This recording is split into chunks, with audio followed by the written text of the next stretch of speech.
Hi guys, इस video में बात करेंगे जो भी स्टूडेंट्स आप लोग अगर क्लास 12th का इंप्रूवमेंट एग्जाम देने के लिए प्लान कर रहे हो जो 2024 में होने वाला है और आप लोग का जेई के लिए भी जा रहे हो, तो आप लोग का क्या क्या कंसर्न है, क्या क्या डाउट्स है, वो सभी डिटेल्स में बात करने वाले हैं।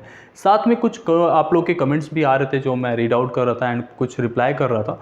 तो मुझे मिला कि आप में से काफ़ी स्टूडेंट्स ये कह रहे हो कि रिपीटेटिव वीडियो आ रहे हैं लाइक सेम टॉपिक्स पे बार बार।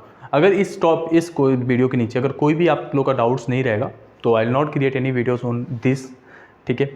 एंड लाइक भी नहीं होने चाहिए, लाइक आप 0 लाइक कर दो, ठीक है।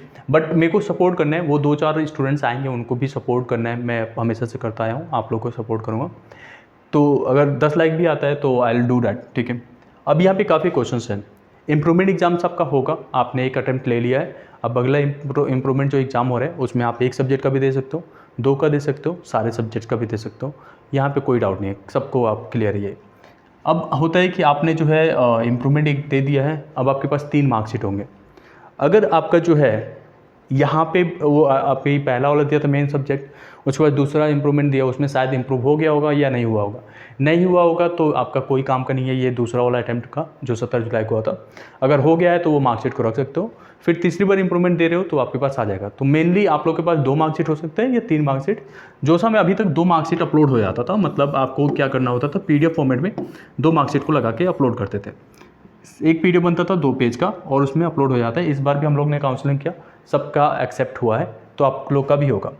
आप चाहो तो जो अगर काफ़ी स्टूडेंट्स कहते हैं कि हमें सारे सब्जेक्ट्स का इंप्रूवमेंट एग्जाम देना पड़ेगा, जो सा कहिए क्राइटेरिया, ऐसा नहीं है। इस बार 2-3 सब्जेक्ट्स जो भी इंप्रूवमेंट एग्जाम हुए थे उनका भी एक्सेप्ट हुआ है और हमेशा से होता है।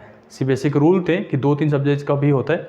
और जेई एडवांस के जो ब्राउचर्स हैं और जोसा का भी जो ब्राउचर्स आते हैं उसमें भी साफ साफ लिखा होता है कि आप 2-3 सब्जेक्ट्स का भी इंप्रूवमेंट एग्जाम दे सकते हो और बेस्ट काउंट हो जाएगा। अब कुछ जगह पे यूट्यूब पे कुछ क्रिएटर्स ऐसा बता रहे हैं कि अगर आप जो है इंप्रूवमेंट एग्जाम दे रहे हो तो आप लोग का फर्स्ट अटैम्प्ट जेई का नहीं मिलेगा, जो कि टोटली रॉन्ग है। आप लोग का अटैम्प्ट मिलना है, दोनों अटैम्प्ट जेई का लोगे आप, जनवरी वाला भी और अप्रैल वाला भी, और आप इंप्रूवमेंट एग्जाम्स भी दोगे। अब जेई का जब फॉर्म फिल कर रहे होगे तो उसमें आप एज अ पास कैंडिडेट ही भरोगे क्योंकि इंप्रूवमेंट के लिए जा रहे हो, और उसमें जो पास में अभी मतलब आपका मार्क्स है वही अपलोड करो, बताओगे। मतलब आपको मार्कशीट तो अपलोड करनी है, जो आपका रोल नंबर था उसी के हिसाब से डिटेल्स डालोगे, आपके मार्क्स को बताओगे कि मैं इतना परसेंटेज आया। जब आपका काउंसलिंग होता है उस समय पर आपका डिटेल्स जो है चेंज हो जाता है, तो उसके लिए कोई टेंशन नहीं है। आपका जो एग्ज़ाम्स का रिजल्ट आता है वो एडवांस के फॉर्म के तुरंत बाद या आसपास में आता है, तो वो सब चीज़ें उस समय पे हैंडल हो जाते हैं और हमेशा से होता है। तो it's not for the first time कि आपको परेशान होना है कि ये कैसे होगा, कैसे करना है, ठीक है।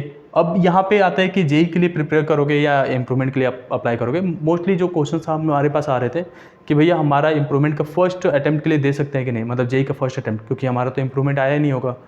तो आप दे सकते हो और रोल नंबर जो होगा वो पहला वाला आएगा। जेई जो इंप्रूवमेंट का रोल नंबर आता है वो चेंज ही हो जाता है, तो उस रोल नंबर को आपको फॉर्म फिल करते समय नहीं देना है, ठीक है।